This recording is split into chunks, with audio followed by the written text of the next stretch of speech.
Good morning. তো কেমন আছো তোমরা সবাই? আশা করছি তোমরা সবাই খুব ভালো আছো, সুস্থ আছো, আর আমরাও বেশ ভালো আছি। তা আজ হচ্ছে শুক্রবার আর এখন বাজে সকাল 8:30। তো এখন থেকে তোমাদেরকে সাথে নিয়ে নতুন একটি ব্লগ শুরু করছি। আই হোপ তোমাদের একটু হলেও ভালো লাগবে। তা আজ হচ্ছে নীল পুজো। তা নীল পুজোর সবাইকে তোমাদের অনেক অনেক ভালোবাসা রইল। তো আজকে না অনেক ভোরবেলাতে উঠেছি, উঠে সমস্ত কাজকর্ম রান্না বান্না সব কমপ্লিট করে নিজে রেডি হয়ে এখন যাচ্ছি শিবের মাথায় জল ঢালতে। তা আমাদের বাড়ির পাশেই যে চড়ক হচ্ছে, তা সেখানেই যাব জল ঢালতে। আমি, কাকিমা, ঠাকমা, সোনা আছে পিছনে। তা সোনা বলছে এবছর আর জল ঢালবো না, মাও বলছে আমি ঢালবো না। তা আমরা সকাল সকাল এসেছি কেন, তার কারণ হলো সন্ন্যাসীরা আবার একটু বাদেই বেরিয়ে পড়বে শিবকে নিয়ে গ্রামে, সেই জন্য সকাল সকাল এসেছি। আর একবার বেরিয়ে পড়লে না গ্রামে আস্তে আস্তে অনেকটাই দেরি হয়ে যাবে, মানে দুপুর হয়ে যায় সারা গ্রাম ঘুরতে ঘুরতে, ওই জন্য সকাল সকাল দিয়ে নিচ্ছি। তা আমি এসেই প্রথমে আগে যে গ্রামে নিয়ে যে শিবটা ঘুরবে, তো সেই শিবের মাথায় আগে ঢেলে দিয়েছি। আর দুটো মালা বানিয়েছিলাম, একটা এই যে বড় শিবলিঙ্গের আর একটা ছোট শিবলিঙ্গের। তো ছোট শিবটাকে দেয়া হয়ে গেছে, আর এখন এই যে বড় শিবটাকে দুধ গঙ্গার জল মাথায় ঢালা হয়ে গেছে। আর এখন আমি প্রণামটা করে নিচ্ছি। আর পাশেই ওটা হলো মনসার থান, তা ওখানেও দুধ গঙ্গার জল দিয়ে বাতাসা দিয়েও পুজোটা করে নেব। তো দেখো কাকিমারাও পুজো করছে, তা আমি ওই যে চলে এসেছি পুজো করতে।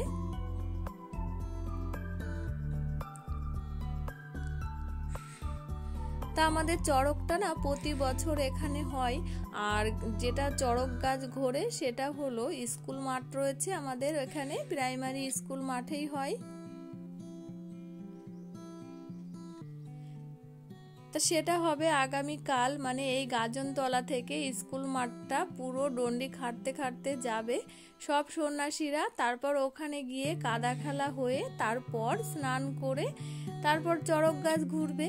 তা সেটাও তোমাদেরকে পরের ব্লগে দেখাবো। তো দেখো ঠাকুরের কাছে প্রণাম করা হয়ে গেছে, আর এখানে যে চন্দ্রমৃত্যু দিচ্ছে ছোট শিব মানে লিঙ্গের এখান থেকে, এই যে মূল সন্ন্যাসী। তা আমি আবার এখান থেকে নিয়ে নিলাম। তারপর এই যে পরপর সন্ন্যাসীদের মাথায় পায়ে জল দিয়ে প্রণাম করে নিচ্ছি। তা প্রথমে আগে মূল সন্ন্যাসীকে দিলাম, তারপর পরপর ধাপে ধাপে এক একটা সন্ন্যাসীকে দিয়ে দিচ্ছি।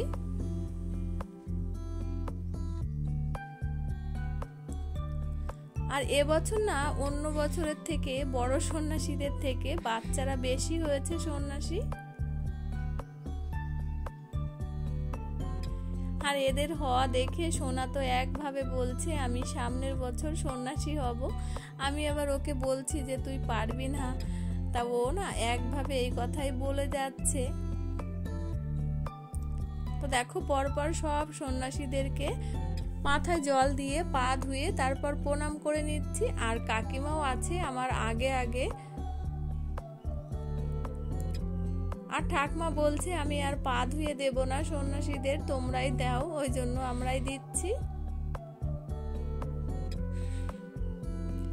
আর সোনা ওই যে দাঁড়িয়ে আছে, ওর আবার আজকে স্কুল রয়েছে, তো ওই স্কুলের ড্রেস পরেই এসছে একবারে। তা ও বলছে আমি এবছর আর দেব না, সামনের বছরই দেব। তো সমস্ত সন্ন্যাসীদের পা ধুইয়ে দিয়েছি, কমপ্লিট হয়ে গেছে। আর এখন এই যে দাঁড়িয়ে আছি আমি, কাকিমা এপাশে। আর এখন না একের পরে এক সবাই মিলে আসছে বাবার মাথায় জল ঢালতে। তো কিছুক্ষণ দাঁড়িয়েছিলাম, তারপর আমরা এখন বাড়ির দিকে চলে যাচ্ছি। তার কারণ সোনা আবার স্কুলে যাবে, তো ওর লেট হয়ে যাচ্ছে ওই কারণে। তো আজ তো সারাদিন নীলের উপোস করব, ভাত খাবো না।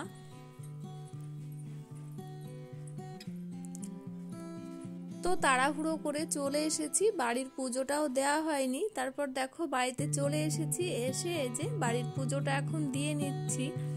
আবার কি বলতো, অনেকে বলে বাড়ির পুজো আগে দিয়ে তারপর বাইরের পুজো করতে, কিন্তু কি করব বলো, মানে এতটাই ব্যস্ত না সন্ন্যাসীরা বেরিয়ে যদি যায় তাহলে তো ওদের ফিরতে দেরি হয়ে যাবে। ওই জন্য তাড়াহুড়ো করে আগে বাবার মাথায় জল ঢালতে গেছিলাম।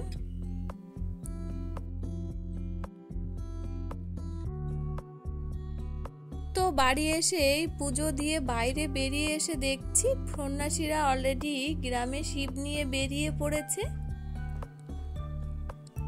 তো এভাবেই সারা গ্রাম ঘুরবে, মানে এক একটা নির্দিষ্ট জায়গায় বসবে আর সেখানেই সবাই মিলে জল ঢালবে।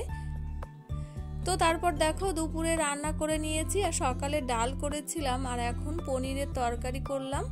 তো এখনো না সকাল থেকে কিছুই খাইনি, এইমাত্র খাবো। তো দেখো খাবার বেড়ে নিয়েছি, সাবু সকালবেলা ভিজিয়ে রেখেছিলাম, আর একটা নারকেল কুড়িয়ে নিয়েছি, সন্দেশ আর কলা। তা সারাদিন না আজকে ভাত খাবো না, মানে সাবু খাবো, আর ফল এনে দিয়েছে তোমাদের দাদা ভাই, সেটাই খাবো। মানে আমি একা না, মাও খাবে, আর তোমাদের দাদা ভাই, বাবু, দেওর, সোনা ওরা ভাতই খাবে, কিন্তু নিরামিষ খাবার, ডাল, পনিরের তরকারি এগুলোই আর কি। তা এখন এই যে খেয়ে নিচ্ছি। তো খাওয়া দাওয়া করে একটু রেস্ট নিয়ে নিয়েছি, আর এখন বিকাল 4টে বাজে। সোনাও স্কুল থেকে বাড়িতে চলে এসেছে, এসে খাওয়া দাওয়া করে রেডি হয়ে নিয়েছে। আর ওদিকে সন্ন্যাসীরা সারা গ্রাম ঘুরে গেছে শ্মশানে। তা এখন আমরা সবাই মিলে যাচ্ছি শ্মশানের দিকে, মানে সন্ন্যাসীরা অনেকক্ষণ আগে চলে গেছে। এবার আমি সোনার জন্য বসেছিলাম, তার কারণ ও স্কুল থেকে আসবে, খাবে, ওই কারণে। তারপর খানিকটা গিয়ে না সোনা কাকিমা মা আর আসেনি, ওরা বসে আছে রাস্তাতে, আর আমি আর একটা কাকিমা এসেছি। তো এসে দেখছি সবকিছু কমপ্লিট হয়ে গেছে, আর এখন এই যে মূল সন্ন্যাসীকে যে মরার মতো করে বাঁধে না, তা সেটাই বাঁধছে। আর এই যে কালো কালো দেখতে পাচ্ছ কাঠ, এগুলো হচ্ছে মরা পোড়ানো কাঠ। আর নদীটা পুরো কচুরি প্যানাতে ভর্তি হয়ে আছে, মনেই হচ্ছে না যে ওটা নদী। আর এই দেখো এই গাছের এখানে নেমন্তন্ন করেছে রাত্রির বেলাতে, মানে সেই ভূত প্রেত বলে না, তাদেরকে ভোগ দিতে আসবে, মহাভোগ সন্ন্যাসীরা। তো এখানেও সয়াল খেটেছিল।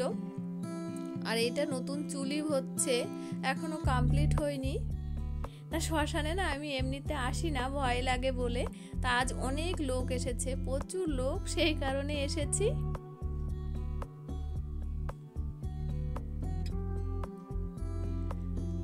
তো দেখো মূল সন্ন্যাসীকে এই যে মরার বাঁশ দিয়ে বাঁধা কমপ্লিট হয়ে গেছে, আর কিছুটা মরার জ্বালানিও নিয়েছে সন্ন্যাসীরা, মানে ভোগ রান্না করার জন্য।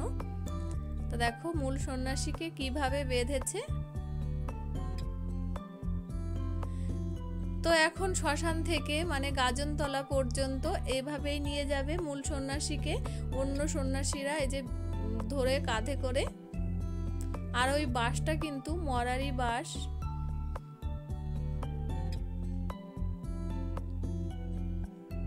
দেখো ঠিক এভাবে সব গামছা দিয়ে বেঁধে নিয়েছে।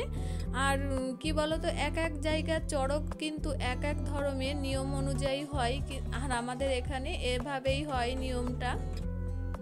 আর প্রচুর লোকজন, আর সন্ন্যাসীরা আগে আগে যাচ্ছে কেন বলতো, রাস্তা আটকাবে বলে। দেখো তারপর শেষমেশ এখানে আটকে দিয়েছে সব বাচ্চা কাচ্চারা। আর সন্ন্যাসীরা বালাকি বলে রাস্তাটা ফাঁকা করতে করতে যাবে, তা সারা রাস্তা এভাবেই বাচ্চারা আটকাতে আটকাতে যাবে এভাবে।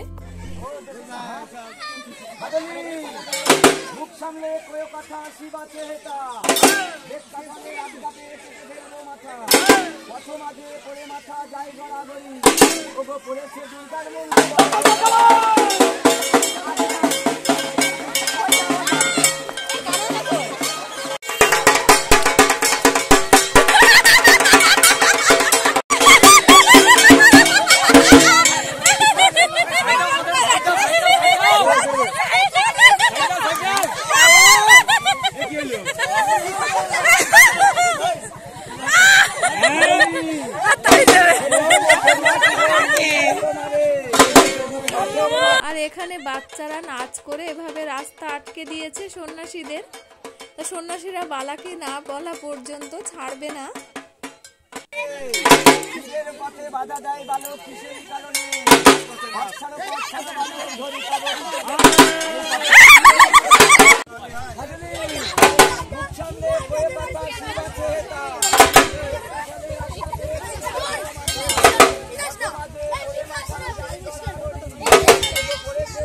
তো সোনাও কালকের মতো না আজকেও এক এক ধরনের এই যে সেজে রাস্তা আটকাচ্ছে। এমনি ভয় পেয়ে যাবে।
রাস্তা আটকাতে আটকাতে সন্ন্যাসীরা এই যে গাজনতলাতে চলে এসেছে, তাই এরা একটু রেস্ট নিয়ে তারপর খেজুর ভাঙবে।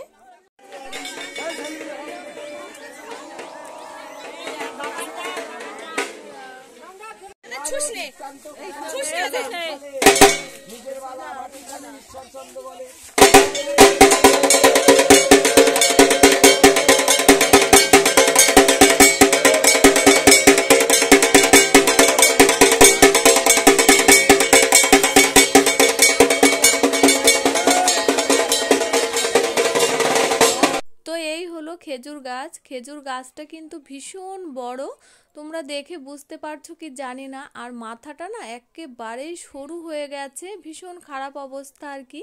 তা প্রতি বছর 2-3 জন ওঠে, আর বেশি লোকজন উঠতে পারে না। তার কারণ কি বলতো, মাথাটা না দোল খায়, মানে দুলে দুলে সাইডে কাত হয়ে যায়, ওই জন্য কেউ উঠতে চায় না। তো দেখো কত বড়, পাশে ওটা কিন্তু নারকেল গাছ, তার থেকেও খেজুর গাছটা আরো বড়। আর এখানে অনেক লোকজন ভিড় হয়ে আছে দেখার জন্য। তা সন্ন্যাসীরা এখন এই যে রেস্ট নিচ্ছে, রেস্ট নিয়ে সয়াল খাটবে তারপর।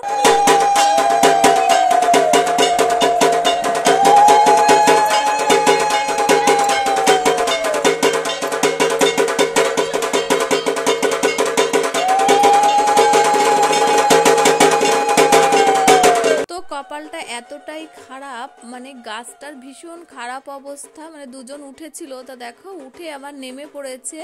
তা পাশে আর একটা খেজুর গাছ রয়েছে, তা সেখান থেকে এই যে খেজুর এনে ওখান থেকে ছিটাচ্ছে।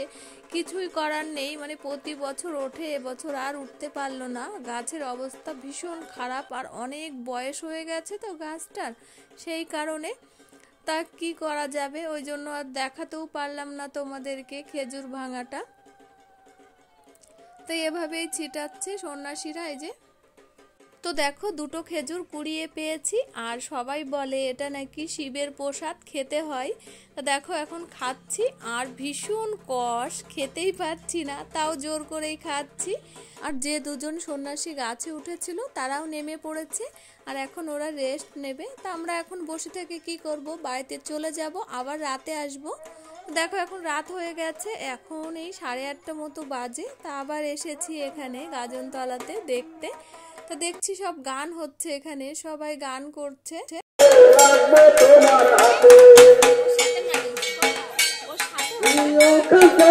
তো ওদিকে গান হচ্ছে, আর তোমাদের দাদা ভাই আবার এসছে, তো সোনাকে সাথে নিয়ে গেল। আর মূল সন্ন্যাসী তোমাদের দাদা ভাইয়ের আবার ফ্রেন্ড হয়। তো সোনাকে এই যে দুটো নোনা দিয়েছে, বড় বড় দুটো নোনা, আমি নিয়ে গেছিলাম হয়তো এটাই। তারপর ওখান থেকে এই যে বাড়িতে চলে এসেছি, আর এসে রাতের বেলাতে এখন লুচি করছি সবার জন্য। তো লুচি ভেজে তারপর সবাইকে খেতে দিয়ে দেব। আর এই ভিডিওটি আর বড় করছি না, এখানেই শেষ করছি। তা ভিডিওটি তোমাদের কেমন লাগলো অবশ্যই কমেন্ট করে জানিও। তো আবার ফিরে আসছি নতুন ভিডিওতে, ততক্ষণে তোমরা ভালো থেকো, সুস্থ থেকো, নিজেদের খেয়াল রেখো। তা আবার দেখা হচ্ছে খুব তাড়াতাড়ি নেক্সট ব্লগে।